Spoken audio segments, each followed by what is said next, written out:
जय हिंद दोस्तों, मैं नवीन कुमार आप सभी लोगों का करता हूं स्वागत आप अपने nursing channel SS nursing classes में। So friends, today we talk about the method of psychology part 2। So let's get started. Now the fourth one is experimental method.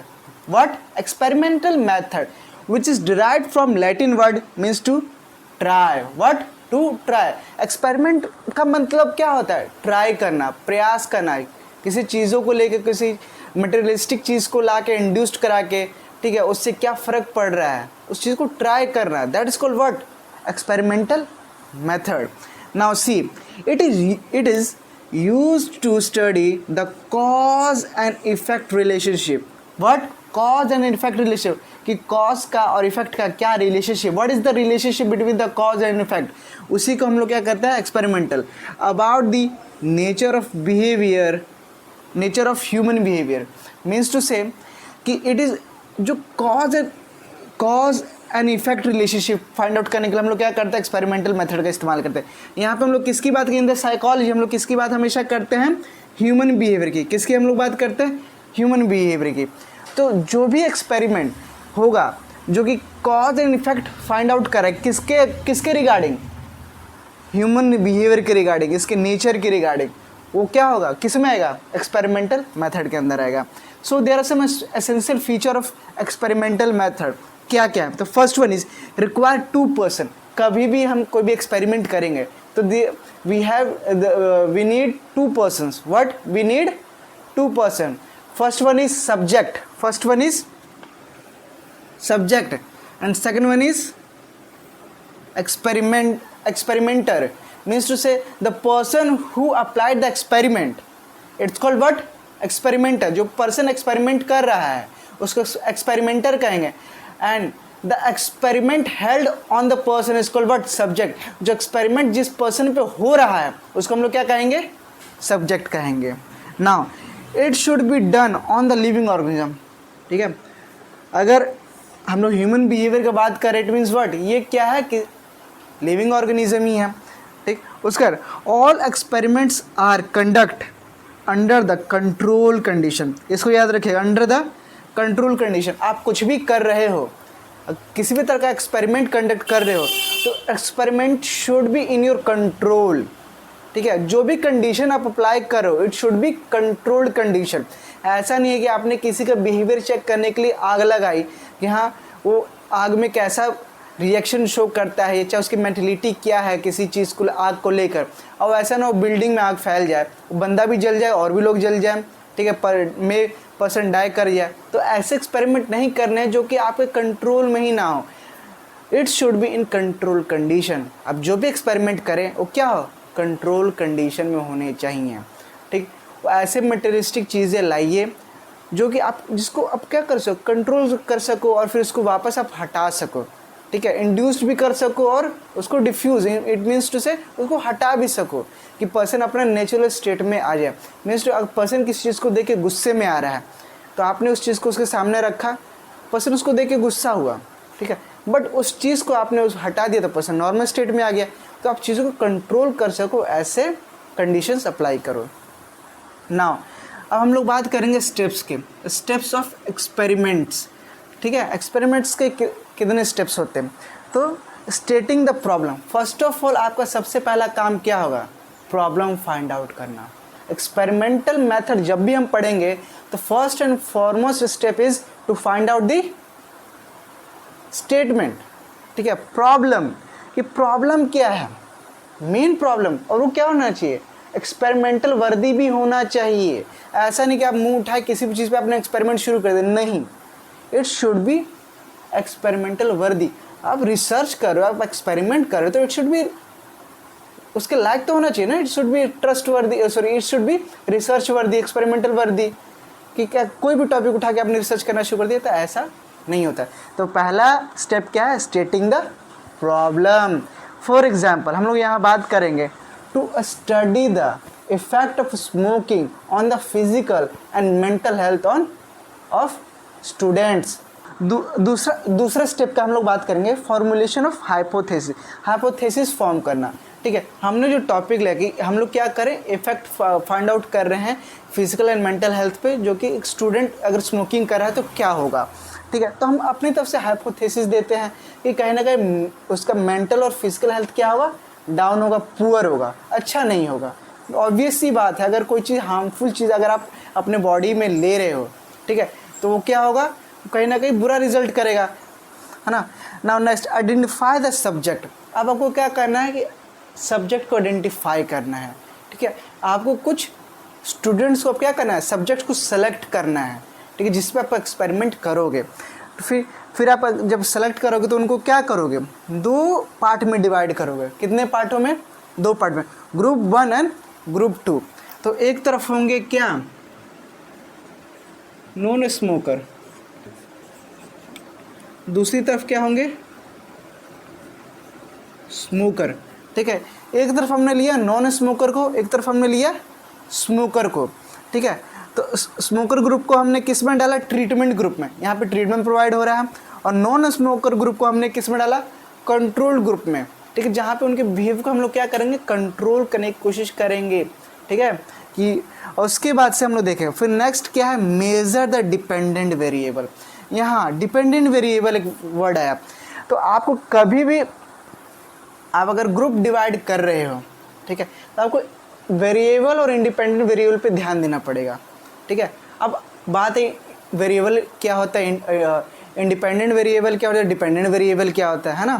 What is the difference between dependent and independent variable.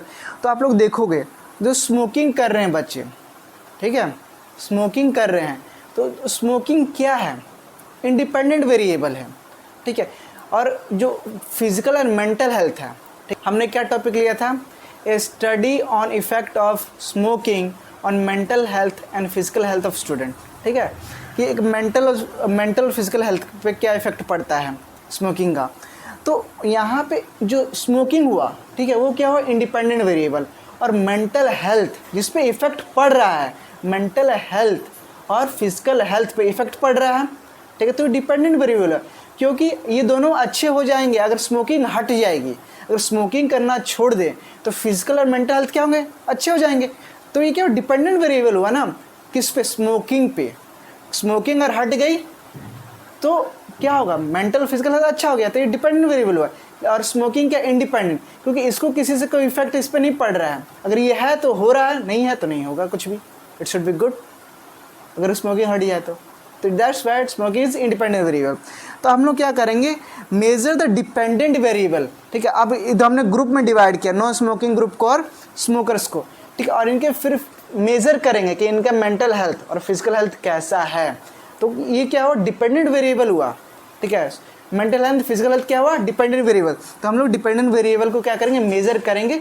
एक तरफ हम लोग major करेंगे किसके, smokers को, और एक तरफ किसको मेजर करेंगे हम लोग, नॉन स्मोकर्स को, ग्रुप सेकंड और ग्रुप फर्स्ट मेजर करेंगे। और फिर हम लोग कंपेयर करेंगे, compare the result of the 2 group. अब दोनों जो ग्रुप है, ग्रुप 1 और ग्रुप 2, उसको हम लोग क्या करेंगे, मेजर करेंगे। ठीक है, हम कंपेयर करेंगे, क्या करेंगे, कंपेयर करेंगे ग्रुप 1 और ग्रुप 2 को, कि इन दोनों में क्या डिफरेंसेस है। जो नॉन स्मोकर उसको कंट्रोल ग्रुप में हमने रखा, तो उनकी जो फिजिकल और मेंटल हेल्थ कितनी अच्छी है in compare to the smoker group, जहाँ हम उनको क्या करते, ट्रीटमेंट प्रोवाइड कर रहे थे, या हमने या इनको ट्रीटमेंट प्रोवाइड किया, तो इनकी जो फिजिकल और मेंटल हेल्थ कैसी है, नॉन स्मोकर ग्रुप के पास तक पहुँची कि नहीं पहुँची है, उनसे बिलो है। तो ये हम लोग क्या करेंगे, हम लोग कंपेयर करेंगे। तो these are the steps of experiment method. Exam में ये पूछता ज़रूर है। So write down. Now we talk about the merits and demerits of experimental method. So first of all, merits. The scientific method, it is experimental method is what? Scientific method means to say step by step. हमने यहाँ पे क्या पढ़ा था? Some certain steps लिखे थे ना, stating the problem, hypothesis, ठीक है? तो ये क्या है? स्टेप बाय स्टेप मेथड है, ठीक है, कि हम इसमें स्टेप बाय स्टेप मेथड को फॉलो करते हैं। It is called scientific method. Now establish the cause effect relationship. हमने इसके इंट्रोडक्शन में जाना था कि क्या करता है, cause and effect relationship find out करता है ह्यूमन बिहेवियर के बारे में। नाउ मैक्सिमम कंट्रोल ग्रुप, ठीक है, मीन्स टू से कंट्रोल फिनोमिनन, मीन्स टू से क्या, कि जो भी ये काम हम करते हैं वो क्या होता है, कंट्रोल फिनोमिनन के अंदर होता है, जिसको हम लोग क्या कर सकते हैं, कंट्रोल कर सकते हैं, स्टिमुलेट कर सकते हैं, इंड्यूस्ड कर सकते हैं, फिर द्वारा इसको डिफ्यूज़ कर सकते हैं। रिपीटिशन इज़ पॉसिबल, और इस चीज़ को हम लोग क्या, कंट्रोल ग्रुप है, हमारी मर्जी है, ठीक है, कंट्रोल ग्रुप में हो रहा था, हम इसको क्या ऐसे रिपीट भी कर सकते हैं। क्योंकि अगर नेचुरल सिचुएशन देखो, अगर नेचुरल सिचुएशन रहता, ठीक है, तो चीज़ों को दोबारा रिपीट करना बहुत मुश्किल हो जाता है, क्योंकि नेचुरल चीज़ें बार बार नहीं होती। बट अगर कोई चीज़ को हम ज़बरदस्ती किसी कंट्रोल सिचुएशन में करा रहे हैं तो क्या होगा, बार बार हो जाएगा, उसको रिपीट हम लोग कर सकते हैं। Now we talk about demerits. All problem psychology can't study by this method, ठीक है, जितनी भी साइकोलॉजी के प्रॉब्लम्स हैं, ठीक, वो इस मेथड के से नहीं सॉल्व किए जा सकते। कौन से method, experimental method. Now it is costly and time consuming. देखो एक्सपेरिमेंटल मेथड है, फर्स्ट ऑफ ऑल काफ़ी सारे स्टेप्स को फॉलो करना है, टाइम भी लगेगा, और अगर पर्सन पे कर रहे हो तो भाई उनको इन्वॉल्व कर रहे हो, ठीक है, तो उनको कितने दिन आप अपने ऑब्जर्वेशन में रखोगे, तो उनका रहना खाना, चाहे एक्सपेरिमेंटल में यूज़ की हुई चीज़ें, तो कॉस्ट बढ़ता है चीज़ों का, क्या कॉस्ट बढ़ता है, ठीक, तो कॉस्टली और टाइम कंज्यूमिंग है। Now need specialized knowledge in skills, ठीक है, ये हम लोग को इसमें क्या चाहिए, स्पेशलाइज्ड नॉलेज चाहिए, ठीक है, मीन्स टू से आप कोई भी ऐसा पर्सन नहीं है कि मैं चाहूँ चाहे आप चाहें तो किसी को एक्सपेरिमेंट करके नहीं, आपको ह्यूमन बिहेवियर के बारे में एक एडिक्वेट नॉलेज होना चाहिए, आपके पास स्किल्स होने चाहिए, किसी पर्सन के बिहेवियर को जज करने का स्किल्स होना चाहिए, तब जाके आप कहीं ना कहीं इस एक्सपेरिमेंटल मेथड को सफल बना सकते हो। तो ये हर कोई नहीं कर सकता ना। It fails to study the human behaviour naturalistic condition. अभी बात किया ना कि नेचुरल थिंग्स बार बार नहीं होते, और नेचुरल कंडीशन में आप कुछ कर रहे हो तो दोबारा रिपीट हो ऐसा पॉसिबल नहीं, और नेचुरल कंडीशन आपके कंट्रोल में भी नहीं होगा, है ना। तो it is fails to study the human behaviour in natural condition. तो कभी कभी क्या होता है, ये फेल हो जाता है ह्यूमन बिहेवियर को नेचुरल कंडीशन में स्टडी करने में। नाउ हम लोग बात करते हैं सर्वे मेथड, ठीक है, सर्वे तो आप लोग जानते होंगे ना, सर्वे वगैरह होता है सेंसस। तो इट इन्वॉल्व्स कलेक्शन और gathering of information, collection and gathering of information from a large number of people using questionnaires, inventories, checklist, rating scale and interviews, ठीक है। तो कह रहा है कि जो सर्वे है, सर्वे क्या होता है, जो चीज़ें हम, जो एक्सपेरिमेंटल मेथड से जो प्रॉब्लम हम लोग सॉल्व नहीं कर पा रहे हैं वो हम लोग सर्वे मेथड से सॉल्व कर सकते हैं, और जो सर्वे मेथड से कर सकते हैं, और जो सर्वे मेथड से भी कुछ प्रॉब्लम नहीं होते एक्सपेरिमेंटल मेथड से हो सकते हैं। सर्वे मेथड क्या करता है, जो लार्ज नंबर ऑफ मास है, मास मीन्स टू से लोग हैं, ठीक है, जैसे जनगणना हम लोग करते हैं, एक तरह का सर्वे है, ठीक है। इसमें ज़रूरी नहीं कि हर एक लोग जनगणना में हर एक लोग जो हैं गिने गए होंगे पॉपुलेशन में, नहीं, कुछ लोग छूट भी गए होंगे, बट हम लोग क्या करते हैं, एक सर्वे मतलब कि एक हम लोग माड़ा मोटा एक हिसाब लेके चलते हैं, ठीक, कि इतने लोग हो सकते हैं चाहे इतने लोग हैं। तो यहाँ पे क्या large number of peoples, survey means to say large number of peoples हम लोग क्या कहते हैं, इंफॉर्मेशन गैदर्ड करते हैं, ठीक है, by the help of what, questionnaires, questions वगैरह पूछ के, इन्वेंट्रीज हो गया, चेकलिस्ट टिक वगैरह मार के, रेटिंग स्केल, ठीक है, जैसे नहीं कहते हैं 5 स्टार दीजिए, 3 स्टार दीजिए, मेरा परफॉर्मेंस आपको अच्छा लगा, जैसे अब मैं ही हूँ, मैं कहूँगा आपको अगर ये वीडियो अच्छी लगी तो आप क्या लाइक कीजिए, सब्सक्राइब कीजिए, अपने दोस्तों में शेयर कीजिए, ठीक है। तो ये क्या तरह का, जो जितना आप इस चैनल को सपोर्ट करोगे तो उतना ही फेमस होगा, ठीक है। मीन्स टू से सर्वे हम लोग कर सकते हैं, इससे क्या कि लोगों के चैनल पसंद आ रहे, जितने लोग ज़्यादा लोग लाइक करेंगे जितना व्यू बढ़ेगा, ठीक है। तो इस मीन्स टू से क्या कि ये चैनल अच्छा है, तो वैसे क्या होगा, रेटिंग स्केल 5 स्टार लोग नहीं थे, आप हमारे प्रोडक्ट को रेटिंग कीजिए 5 स्टार, चाहे किसी ऐप को रेटिंग कीजिए, होता है ना, अगर आप शर्ट खरीद रहे हैं, कोई भी फ्रिज ले रहे हैं ऑनलाइन, तो उसमें होता है रेटिंग करने का, क्या कितना रेट आप देना चाहोगे, वैसे ही चाहे आप रेटिंग स्केल आप चेक भी कर दे 5 स्टार 3 स्टार ना एंड सेकंड में लास्ट में इंटरव्यू के द्वारा, ठीक है। तो ये होता है सर्वे मेथड। नाउ मेरिट क्या है, ए large number of data can be collect in the short period of time. इससे क्या होगा ना, आप बहुत सारी इन्फॉर्मेशन को काफ़ी शॉर्ट पीरियड ऑफ टाइम में आप इकट्ठा कर सकते हैं। This is the merit of survey method. But demerit क्या है, the behaviour is not absorb directly, ठीक है, मीन्स टू से कि बिहेवियर डायरेक्टली एब्जॉर्ब हम लोग क्या है परीक्षण नहीं कर पाते, ऑब्जर्व नहीं कर पाते। क्यों? लाइक फॉर एग्जाम्पल एक क्लास है, 60 बच्चों की क्लास है, उसमें 45 बच्चे हैं जो कि बहुत तेज़ है, जो पढ़ने में अच्छे हैं, तो हम लोग क्या कहेंगे कि पर्टिकुलर क्लास पढ़ने में बहुत अच्छी है। लेकिन इसका मतलब ये नहीं कि उसमें पढ़ने वाले जो बच्चे हैं सभी तेज हैं, ठीक, क्लास अच्छी है बट सभी बच्चे बहुत तेज हैं, 60 के 60 बच्चे पढ़ने में बहुत अच्छे, ये सही नहीं है।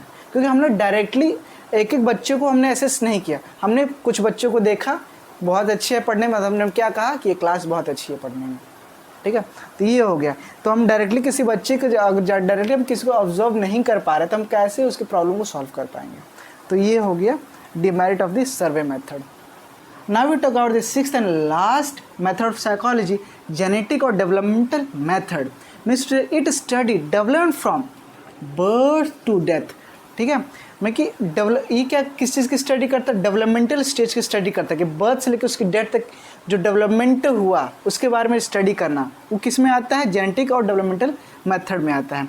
इन्फ्लुएंस ऑफ हेरिडिटी इन्वायरमेंट, कि उसके जो हेरिडिटरी इन्वायरमेंट के चलते उस पर क्या क्या कैसे वो इन्फ्लुएंस होता था, ठीक है, मीन्स उससे एबनॉर्मल बिहेवियर उसका कब शो होता था, नॉर्मल बिहेवियर कब रहता था, ठीक, कौन से कंडीशन में उसको हमने रखा तो अब नॉर्मल बिहेवियर शो करने लगा, कब एग्रेसिव हो जाता है, ठीक है, चाहे उसके जीन्स जो जेनेटिक पैटर्न है उसके पेरेंट्स कैसे थे, वो कैसा है, ये सारी चीज़ें हुई।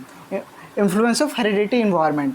Now under understanding the behaviour of an adult, तो किसी अडल्ट के बिहेवियर को लर्न करने के लिए, समझने के लिए, ठीक है, स्टडी कब करना पड़ेगा? Study will start from the childhood and adolescence. तो उसके जो अडल्टहुड को स्टडी करने के लिए हम शुरुआत कब से करेंगे? उसके चाइल्डहुड से, बचपन से ही, टिल टू द एडोलेंस, ठीक है। नाउ स्टडी कहते हैं it should be in 2 ways. क्या होता है ये स्टडी कितने वे में हो सकती है? 2 वे में हो सकती है। पहला क्या है? पहला है cross sectional study. What? Cross sectional study in which the children of different ages, ठीक है, group will be study simultaneously. इसमें क्या होगा कि डिफरेंट एज ग्रुप के बच्चों को हम लोग क्या करेंगे? स्टडी करेंगे। 2 साल के, 4 साल के, 5 साल के, 10 साल के, एक ग्रुप बना देंगे, ठीक है। जो 1 से 5 साल के बच्चे एक ग्रुप में हो गए, ठीक है, 5 से 10 साल के बच्चे एक ग्रुप में हो गए, और 10 साल से 15 साल के बच्चे एक ग्रुप में हो गए। चाहे हम लोग कर सकते हैं 5 साल के जो बच्चे उनको एक ग्रुप में रखा, 7 साल के बच्चे उनको एक ग्रुप में रखा, ऐसे ग्रुपिंग बना के उनकी स्टडी करते हैं, ठीक है, उनके बिहेवियर की। वो किस में आता है? क्रॉस सेक्शनल स्टडी में आता है ना। लॉन्गिट्यूडनल स्टडी क्या होता है? तो इन विच सेम चाइल्ड, एक ही चाइल्ड रहेगा, will be study different stages of life, और उसके डिफरेंट स्टेजेस ऑफ लाइफ तक हम उसको क्या करेंगे? उसके बिहेवियर को हम लोग नोटिस करेंगे, ऑब्जर्व करेंगे। जैसे क्या है, वो पहले न्यूनेट था, ठीक है, फिर टॉडलर बना, फिर प्री स्कूलर बना, फिर स्कूलर बना, फिर उसके से हाई स्कूल जाने लगा, फिर उसके से एडोलेंस हुआ, ठीक है, एडोलेंस के बाद एडल्टहुड हुआ। तो डिफरेंट जो स्टेजेस है, डेवलपमेंटल स्टेजेस, उस कितना उसमें बदलाव आ रहा है, उस चीज़ की जो स्टडी करते हैं उसको हम लोग क्या कहते हैं? लॉन्गिट्यूडनल स्टडी कहते हैं। ना इसके मेरिट और डिमेरिट्स की बात करते हैं। मेरिट्स क्या है? It is more useful method to understand the behaviour from the point of view of hereditary, ठीक है। हेरिडेटरी के अगर हिसाब से देखें हम लोग हेरिडेटरी के हिसाब से, तो सबसे यूजफुल मेथड है किसके बिहेवियर को समझने के लिए, लर्न करने के लिए, अंडरस्टैंड करने के लिए। बट अगर डिमेरिट का बात करें, it demands more time and energy. इसमें बहुत ज़्यादा टाइम लगेगा किसी पर्सन का जो भी एक्सपेरिमेंट कर रहा है, जो भी जेनेटिकल मेथड के अकॉर्डिंग अगर स्टडी कर रहा है, तो बहुत ज़्यादा टाइम टेकन और बहुत ज़्यादा आपकी एनर्जी इसमें लगेगी, ठीक। मीन्स टू से जैसे कि डेवलपमेंट स्टेज अगर आप किसी का देख रहे हो, ठीक है, बचपन से उसके बूढ़े तक अगर चीज़ों को, तो आपकी खुद की भी तो एनर्जी लग रही है ना, आप भी उसके साथ साथ क्या ग्रोन अप कर रहे हो, है ना, तो आपकी एनर्जी भी लग रही है, टाइम भी लग रहा है। तो ये थे हमारे क्या मेथड ऑफ साइकोलॉजी, और इसी के साथ हमारा इंट्रोडक्शन टू साइकोलॉजी जो चैप्टर है, first chapter of psychology, it is finished. So I hope you like this video. आपको बहुत ऐसे सब कुछ समझ में आया होगा। अगर अभी भी आपको first chapter introduction to psychology में कोई भी डाउट है तो आप कमेंट बॉक्स में कमेंट कर सकते हैं, आई विल रिप्लाई। और भी आप टॉपिक सजेस्ट कर सकते हैं कि आपको कौन से टॉपिक से वीडियो चाहिए, मैं उस टॉपिक से वीडियो बनाने की कोशिश करूँगा। तो तब तक लिए जय हिंद, जय भारत।